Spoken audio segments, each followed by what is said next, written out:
നമസ്കാരം, കലാകൗമുദി ഓൺലൈനിലേക്ക് സ്വാഗതം. കേരളത്തിലെ യുവ കോൺഗ്രസ് നേതാക്കൾ, യുവ കോൺഗ്രസ് നിര കലാപത്തിന് ഒരുങ്ങുകയാണെന്നുള്ള സൂചനയാണ് നമുക്ക് ലഭിക്കുന്നത്. കേരളത്തിലെ യുവ കോൺഗ്രസ് നേതാക്കൾ, അവരിൽ MLA-മാരുണ്ട്, MP-മാരുണ്ട്. അതിശക്തമായ വിമർശനമാണ് ഇപ്പോഴത്തെ കേരളത്തിലെ കോൺഗ്രസ് നേതൃത്വത്തിനെതിരെ ഹൈക്കമാൻഡിന് മുന്നിൽ ഉയർത്തിയിരിക്കുന്നത്.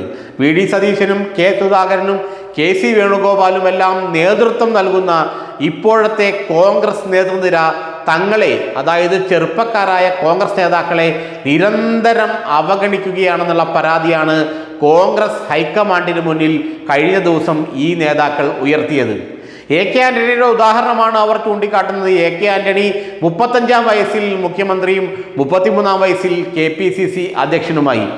അതുപോലെ തങ്ങളും കഴിവുള്ളവരാണെന്നും ജനകീയ ബന്ധമുള്ളവരാണെന്നും, എന്നാൽ തങ്ങൾക്ക് അതുപോലുള്ള അവസരങ്ങൾ ഇവർ നൽകുന്നില്ലെന്നും പക്വതയില്ല എന്നുള്ള ആരോപണം ഉന്നയിച്ചുകൊണ്ട് യുവ കോൺഗ്രസ് നേതാക്കളെ മുഴുവൻ ഒരു മൂലക്കിരുത്തുകയാണെന്നുമാണ് ദീപാദാസ് മുൻഷിയോട് ഈ യുവ MLA-മാരും MP-മാരും യുവ KPCC ഭാരവാഹികളും പറഞ്ഞത്.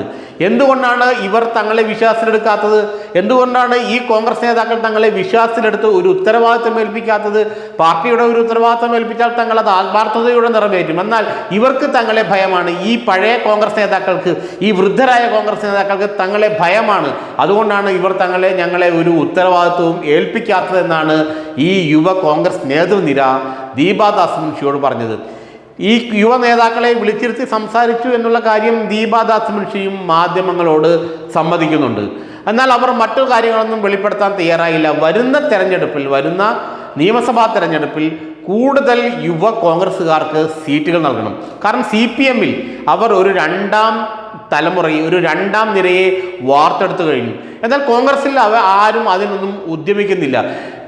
ഈ CPM-ൽ ഇപ്പോൾ പിണറായിക്ക് ശേഷം മുഹമ്മദ് റിയാസ് ആയാലും KN ബാലഗോപാൽ ആയാലും MP രാജേഷ് ആയാലും M സ്വരാജ് ആയാലും ഒരു പുതിയ നേതൃനിരയുണ്ട്. അതുകൊണ്ട് അവർക്ക് പാർട്ടിയെ മുന്നോട്ട് കൊണ്ടുപോകാൻ സാധിക്കും. എന്നാൽ കോൺഗ്രസിൽ അങ്ങനെ ഒരു യുവ നേതൃനിരയെ ഉത്തരവാദിത്വം ഏൽപ്പിക്കുകയോ യുവ നേതൃനിരയെ വളർത്തിയെടുത്ത് ഉത്തരവാദിത്തങ്ങൾ നൽകാനോ ഒന്നും ഈ വൃദ്ധരായ കോൺഗ്രസ് നേതൃത്വം ശ്രമിക്കുന്നില്ല എന്നുള്ള പരാതിയാണ് ദീപാദാസ് മുൻഷിക്ക് മുന്നിൽ ഈ യുവ കോൺഗ്രസ് നേതൃത്വം വച്ചത്. കാരണം CPM-നെ നേരിടണമെങ്കിൽ ഒരു പുതിയ യുവ കോൺഗ്രസ് നിര അത്യാവശ്യമാണ്.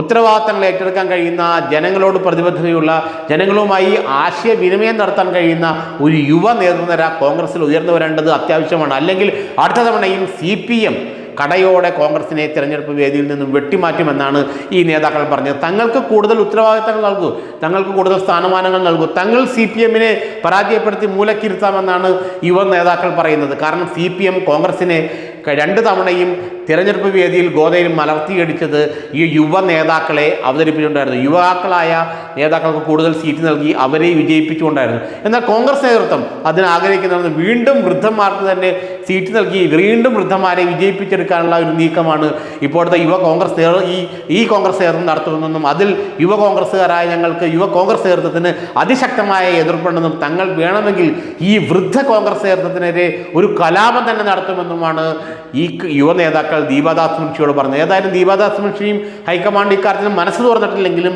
ഈ ചെറുപ്പക്കാരായ നേതാക്കളുടെ ഒരു കലാപം കോൺഗ്രസിൽ വരുന്ന നിയമസഭാ തെരഞ്ഞെടുപ്പിന് മുമ്പ് ഉണ്ടാകുമെന്നുള്ള കാര്യത്തിൽ ഒരു സംശയവുമില്ല.